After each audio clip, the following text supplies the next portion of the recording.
በውክልና የጡረታ አበል ውሳኔን ስለማስፈጸም ወይም ክፍያን ስለመቀበል መመሪያው ምን እንደሚል በዝርዝር በዚህ ቪዲዮ ላይ ነግራችኋለሁኝ።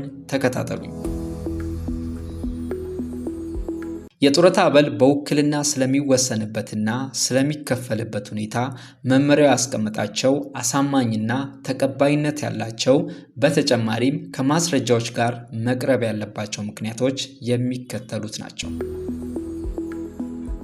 አንድ የጡረታ ባለመብት እንግዲህ እንደሚታወቀው የጡረታ ባለመብት የሚባለው በሕግ የተቀመጠው 60 ዕድሜ 30 የአገልግሎት ዓመታትን ያሟላ የመንግስት ሰራተኛ ወይም በራሱ ፈቃድ ጡረታ ለመውጣት ዕድሜው 55 እና ከዛ በላይ እንዲሁም የአገልግሎት ዓመቱ 25 እና ከዛ በላይ ሆነ የመንግስት ሰራተኛ የጡረታ ባለመብት በመባል ይታወቃል። እንግዲህ ይህ የጡረታ ባለመብት በእርጅና በህመም ውጭ ሀገር በመሄድ በእስራት ወይም በሌላ ከአቅም በላይ በሆኑ ምክንያቶች አበሉን ተከታትሎ ለማስወሰን ወይም ቀርቦ አበሉን ለመቀበል በማይችልበት ሁኔታ ላይ ከሆነ የጡረታ አበል ውሳኔ ጉዳዩን በወኪል አማካኝነት ማስፈጸም ይችላል። እንዲሁም የአበሉን ክፍያ በወኪል አማካኝነት መቀበል ይችላል።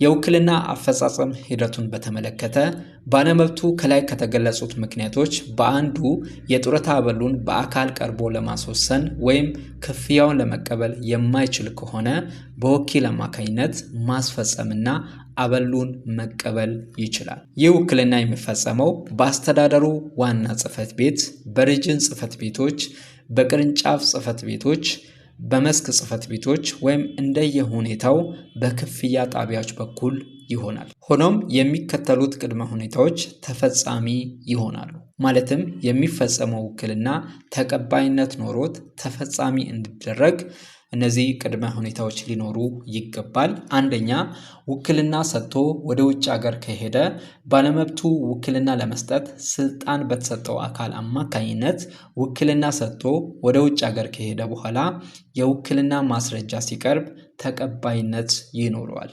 ውክልናውም ተፈጻሚ ይደረግለታል።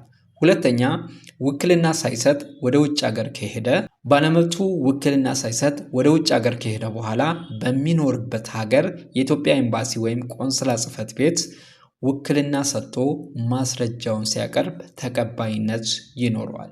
ሶስተኛ፣ በእስራት ወይም በሕግ ከለላ ስር ባለመብቱ በማረሚያ ቤት የሚገኝ ከሆነ በማረሚያ ቤቱ ኃላፊ ተረጋግጦ ማስረጃው ሲቀርብ ውክልናው ተቀባይነት ይኖረዋል። አራተኛ፣ በህመም ወይም አልጋ ላይ ባለመብቱ በሕክምና ተቋም ተኝቶ ሕክምና እየተከታተለ ስለመሆኑ ከሕክምና ተቋሙ የተረጋገጠ ማስረጃ ሲቀርብ ተቀባይነት ይኖረዋል።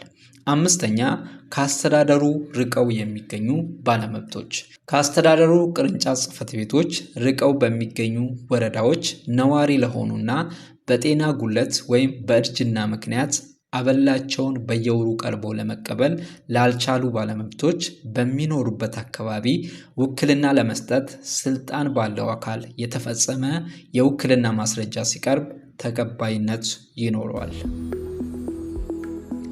ውክልና ለመፈጸም ስለሚቀርብ ማስረጃ፣ አንደኛ፣ ባለመብቱ የውክልና ጥያቄ ያቀረበው ሀ በጤና ጉለት ምክንያት ከሆነ የጤና ጉለቱን የሚገልጽ የሕክምና ማስረጃ ከሕክምና ተቋሙ ሲቀርብ ውክልና ይሰጠዋል።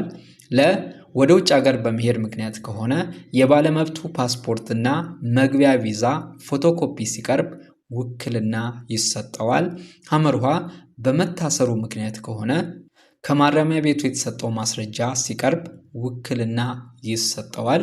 መ የኢትዮጵያን ዜግነት በቀየረበት ሁኔታ ከሆነ የኢትዮጵያ ተወላጅ የውጭ ሀገር ዜጋ ስለመሆኑ ማስረጃ ሲቀርብ ውክልና ይሰጠዋል። ሁለተኛ፣ ባለመብቱ ውክልና ሳይሰጥ ወደ ውጭ ሀገር የሄደ ከሆነ ባለበት ሀገር የኢትዮጵያ ኤምባሲ ወይም ቆንስላ ጽሕፈት ቤት አማካኝነት ውክልናው የተፈጸመበትን ማስረጃ ከታደሰ ፓስፖርት ፎቶኮፒ ጋር ማቅረብ ያስፈልጋል። ሶስተኛ በእርጅና ወይም ማስረጃ ሊቀርብለት በማይችልበት የጤና ጉድለት ወይም በሌላ ከአቅም በላይ በሆነ ምክንያት አበሉን ቀርቦ ለመቀበል ለማይችል ባለመብት በሚመለከተው የሪጅን ወይም የቅርንጫፍ ጽሕፈት ቤት ኃላፊ እንደየሁኔታው እየታየ ውክልና ይፈጽማል።